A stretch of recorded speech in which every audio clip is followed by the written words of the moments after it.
sudah bisa mewakili bagaimana kita pengen sukses menjadi seorang PNS. Satu, kita harus belajar, harus selalu belajar, ya. Yang kedua, kita harus punya tool yang bagus, baik hardware maupun software, perangkat yang bagus.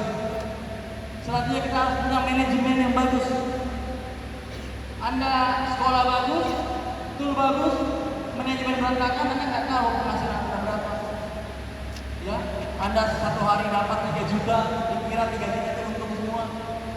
Langsung dibelanjain 2 juta, beli apa, beli apa, 2 juta, padahal nggak tahu itu harga sih. Atau utang yang harus dibayar, atau harus ada yang share sama teknisi kita, kan gitu ya. Maka kita harus belajar manajemen yang bagus. Dan yang terakhir sekarang Yayasan Kitab Indonesia. Apa ini Yayasan Kitab Indonesia? Kita harus salah satunya apa? Banyak-banyak bermanfaat untuk orang lain. Ini harus, ya. Jadi tidak bisa kita mengatakan, oh yang penting kita udah bekerja aja maksimal, kerja dari pagi sampai sore. Berapa banyak orang kerja dari pagi sampai sore itu akan semua sukses. Termasuk mungkin di antara kita, teman-teman teknisi yang sudah mulai 10 tahun jadi teknisi, 15 tahun jadi teknisi, rumah belum bisa beli, motor masih cicil, rumah masih ngontrak. Kenapa? Karena mungkin tidak memadukan ini semua. Dia mungkin cuma belajar, punya manajemen yang bagus. Dia mungkin cuma punya tools yang bagus, tapi dia nggak belajar. Dia punya tools kayak tadi, punya tools nggak bisa ngukur, sama kayak di kombat, kan gitu ya. Terus dia nggak bisa manajemen yang bagus, sama problem juga. Ya. Dan terakhir apa? Dia tidak belajar berbagi. Dia cuma mencari untuk dirinya. Padahal kalau kita di Borneo Flash di perusahaan saya, prinsip saya makin banyak karyawan saya makin suka. Makin banyak karyawan saya makin suka. Asal kita pakai, asal memang dibutuhkan. Saya bukan orang yang suka ngirim karyawan, saya suka saya ngirim karyawan. Ya. Semakin banyak karyawan saya semakin saya suka. Kenapa? Karena rezeki kita sudah ditentukan. Allah sudah menakdirkan rezeki sama saya. Saya tidak akan mati sampai rezeki saya habis. Rezeki itu kayak hajar, ya. Tidak akan dicabut. Kamu nyawamu tidak akan dicabut kalau rezekimu belum habis. Dan Allah sudah menakdirkan rezeki. Artinya, saya kerja sendiri sama saya kerja punya 5 orang sama saja. Rezeki saya pasti segitu. Tapi ketika kita catatan, kita jangan cuma tidur. Rezeki saya sudah diatur sama Allah, tidur. Gak begitu konsepnya. Konsepnya kita kerja maksimal. Kita kerja maksimal. Ya. Kenapa saya lebih suka banyak karyawan?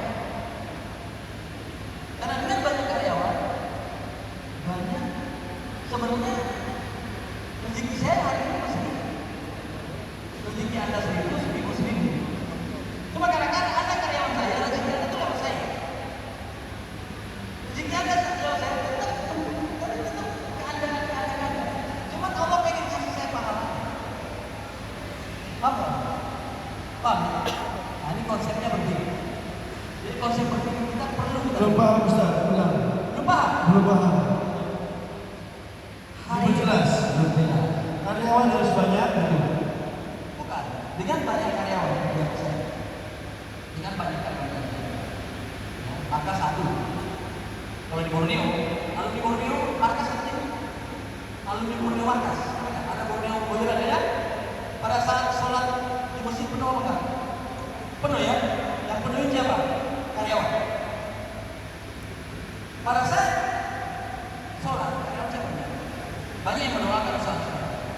Kalau banyak yang mendoakan usaha saya, selalu usaha kuat. Satu, dua, dengan kita punya karyawan banyak, maka banyak yang makan dari kita. Berarti mengalir rezeki ya. Padahal sebenarnya dia nggak kerja sama saya, itu ada. Paham nggak? Dia nggak perlu kerja sama saya. Jadi Allah ini dia kerja sama saya supaya saya dapat pahalanya. Paham? Paham kalau ini belum pernah disampaikan kepada saya. Paham ya? Makanya ini perlu kita pahami. Teman-teman sekalian kita belajar dari bagaimana Borneo awal sampai bisa kita. dengan cepat. Ya. Oke.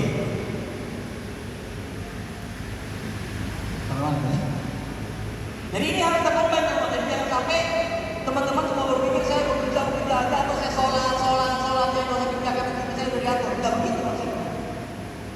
Ya, jangan sampai kita berpikir kata Bang Iqbal, kita ibadah bagus, sholat bagus, sedekah bagus. Enggak, lu harus kerja, bro. Kita Islam kita muslim ini dengan kasih iman. Tidak terlalu ke kiri, tidak terlalu ke kanan. Kita di tengah-tengah. Kita bekerja maksimal. Tidak bermalas-malasan, tapi kita ibadah juga maksimal. Di tengah-tengah. Oke? Nah, teman sekalian, Borneo Blazer itu berawal titik berubah menjadi saya. Bisa cerita tentang saya supaya semoga ada yang kita bicara tentang Borneo Blazer. Maka saya tidak mau ambil contoh Borneo yang saya alami. Borneo Blazer Indonesia ini sudah saya itu sudah pernah menghasilkan penghasilan 40 juta sebulan. Pada saya usia 25 tahun. 24, 25, saya sudah punya penghasilan sendiri. Sampai usia saya sekitar 30-an. Sampai saya punya anak. 3 tahun punya anak. Sampai pada tahun 2013. Apa masalahnya? Pada waktu saya kerja, penghasilan 40 juta, 50 juta, itu hal biasa buat saya. Cuma duitnya tuh nggak pernah kumpul. Selalu habis. Dan saya selalu sampai pada titik kerja maksimal, puncak jatuh. Bangkrut. Saya mungkin 2 atau 3 kali bangkrut. Naik maksimal banyak. Anda tahu sebabnya apa? Itu terjadi pada saat zaman saya gondrong. Sampai dapat saya zaman saya gondrong. Dapat ya? Anda bisa lihat saya punya duit. Saya bukan nggak punya duit, punya duit. Cuma selalu saya naik jatuh, selalu seperti itu. Kenapa? Karena setiap saya punya duit, saya menganggap itu duit saya, dan saya menganggap itu adalah usaha dari saya. Saya pakai sekarang. Lingkungan saya nggak punya, mental saya nggak siap untuk punya duit segitu semua. Yang terjadi apa? Pulang kerja ke dunia, pulang kerja begini, pulang kerja begini, tidak baik, hidup tidak baik. Itu hidup saya sampai 2013. Dan pada saat 2013 saya pada titik-titiknya, puncaknya maksiat, puncaknya hidup saya nggak bagus. Pada tahun 2013 puncak hidup saya nggak bagus. Duit banyak, saya punya franchise 28 franchise. Kalau anak-anak bisa kopi, Borneo, Blazer, Blackberry, Persian, itu franchise saya. Ya, saya bukan itu di Makassar. Bayangkan satu cabang harus tetap sama saya 20%. Tapi dia beli franchise saya yang dari 5 juta sampai 150 juta satu franchise. Tahun 2012. Jadi duit banyak. Tapi problemnya agama nggak ada. Apa yang terjadi sama saya? Rusak. Artinya, jangan Anda terlalu mengira bahwa duit banyak itu anugerah. Duit banyak itu bisa musibah. Kalau Anda tidak punya pegangan, itu terjadi apa? Sampai suatu ketika lagi di puncak-puncaknya hidup yang tidak baik, tiba-tiba saya pengen sholat. Tiba-tiba saya pengen sholat. Ya, tiba-tiba saya pengen sholat. Setelah dirunut, semua bertanya, kenapa ini orang bangun sholat? Kalian pun bertanya, kenapa sih saya gondrong ini tiba-tiba sholat? Semua bertanya kan? Ya teman-teman nama saya terutama Pati kalau bisa lama tahu banget. Abi itu tahu banget. Tiba-tiba saya pengen sholat. Lalu kita coba runut, apa yang membuat saya sholat? Ternyata setelah saya runut, teman-teman ini juga tidak untuk mengesahkan diri saya sering itu sudah orang sedang membaca. Ternyata 1 tahun sebelum saya tiba-tiba pengen sholat. Ibu saya itu berangkat dulu. Ibu saya berangkat, saya 3 bersama Di antara tiga bersaudara, saya yang paling bandel, saya paling top orangnya. Duit punya banyak, agama gak ada, besar. Sudah saya. Jadi ketika ibu saya umroh, tante saya cerita ke saya, Car, tante saya yang pakai sama kita, ya, tahu kan kita? Car, mamamu berdoa depan kamu, seakan-akan anaknya itu cuma kamu. Tahu nggak maksudnya? Saking saya paling top bandelnya. Jadi ibu saya itu palingnya doain saya. Masya Allah, setahun kemudian tiba-tiba saya bebas. Maka pelajaran yang pertama, kalau kalian masih orang tua, sayangnya, ya, ada penghasilan bagi banyak-banyak minta doa sama orang. Muliakan orang tua. Berapapun uang kalian, kalau orang tua kita kasih.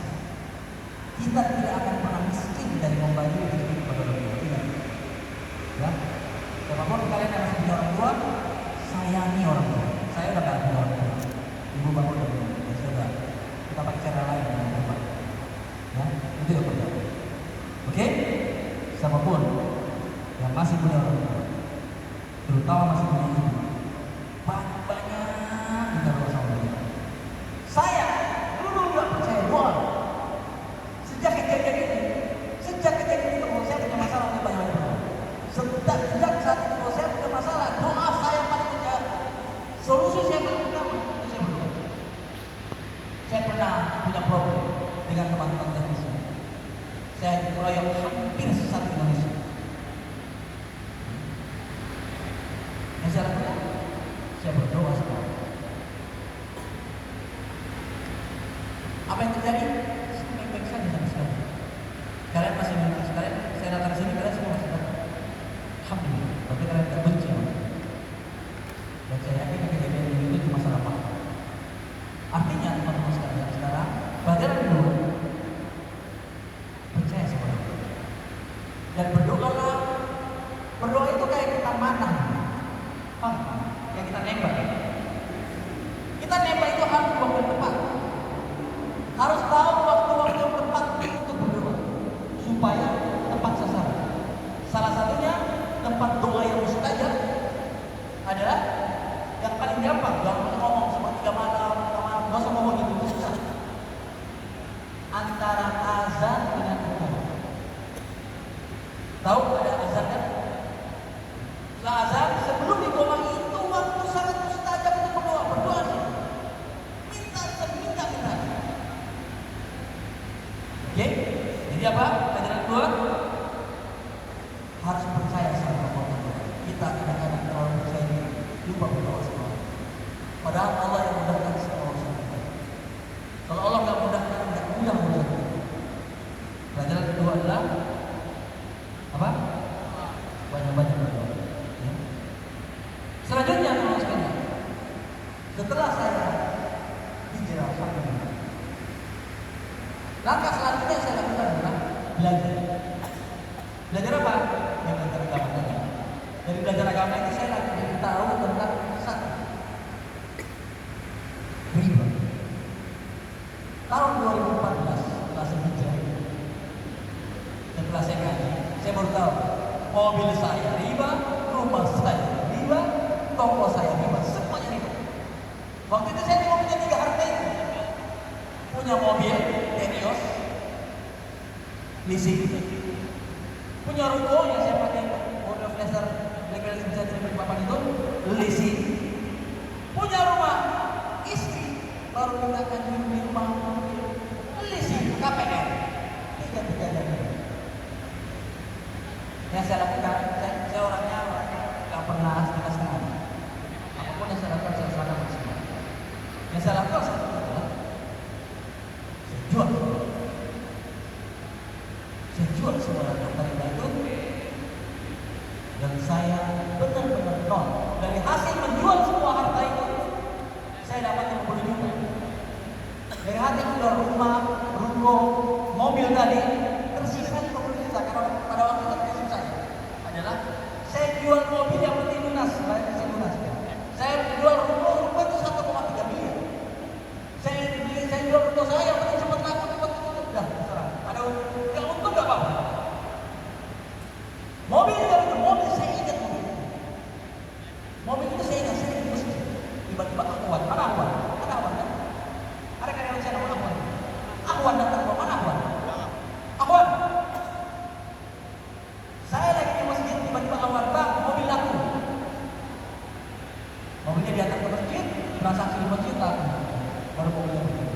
masuk ke sini.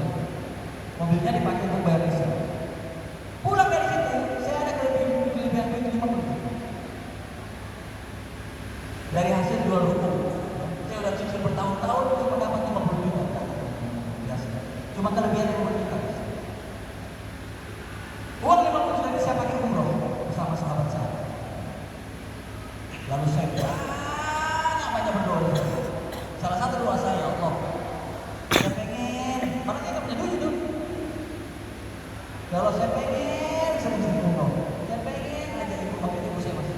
Pengen aja ibu saya, pengen aja anak saya, pengen aja istri saya. Kuat itu. Alhamdulillah.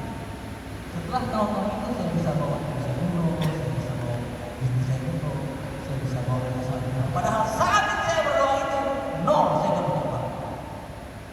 Jadi apa tadi?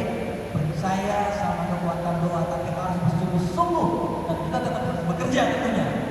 Jangan cuma berdoa-doa. Dua-duanya dikerjain. Setelah saya pulang dari umroh, jadi apa tadi? Pelajaran selanjutnya, orang yang punya riba harus berani tinggalkan riba sekarang juga. Riba itu seperti ember bocor. Anda bawa ember bocor, berapapun Anda angkat air bocor pasti habis, nggak mungkin enggak. Dan Anda pasti selalu merasa kekurangan, nggak mungkin enggak. Setiap akhir bulan Anda pasti pusing, nggak mungkin enggak. Anda sudah kalkulasi. Saya mau buka toko, siapa toko sekian, saya tahu harga toko ini. Anggaplah mau beli rumah, saya mau beli rumah harganya 500 juta, saya hitung itu masih lebih, kalau saya hitung itu masih lebih. Anda jago itu, tapi percayalah, kerjain, pasti gak pernah cukup. Gak mungkin enggak. Dan Anda, ketika Anda usaha mulai maju, seperti tadi owner ya, mbak owner, atau siapapun usaha Anda yang mulai maju, gak mungkin gak pasti bank datang sama Anda. Pasti maju Anda maju. Ya, Anda ketika didatangi sama leasing, didatangi sama bank, didatangi siapapun yang mau ngasih pertolongan, artinya pertolongan ini saya bantu, bukan itu bukan membantu Anda, itu mau menghancurkan Anda. Jangan pernah coba-coba terima. Bagaimana biar sukses bang? Sabar. Bangunan itu kalau mau kuat ya bangun pelan-pelan, manajemennya bagus, timnya bagus, aplikasinya bagus, udah pelan-pelan dia akan bangun pelan-pelan. Gak usah mau cepat-cepat kaya, benar? Santai aja. Daripada nanti pusing, tidur nggak bisa, stres. Saya udah sekolah ini baju, saya tahu seperti apa. Saya nggak mungkin di sini nggak ada, tapi kalau ada, saya yakin pasti pusing. Sejago-jagonya Anda merencanakan bahwa Anda pasti bisa menutup bunganya, menutup ini, pasti bermasalah, nggak mungkin bisa. Nggak mungkin bisa. Terutama kita harus ini. Itu pelajaran saya. Pelajaran selanjutnya adalah kalau Anda dijauhi riba, kalau Anda didatangi riba, jangan terima, reject. Sabar. Ya, sabar. Ya, bangun usaha pelan-pelan. Nikmati proses maju. Nikmati proses perjalanan. Kalau Anda sekarang sedang punya riba, cari jalan lunasi cepat. Walaupun setelah itu Anda harus mulai dari nol. Dapat. Kalau enggak, Anda seperti membawa ember bocor, enggak akan bisa terkumpul. Kenapa?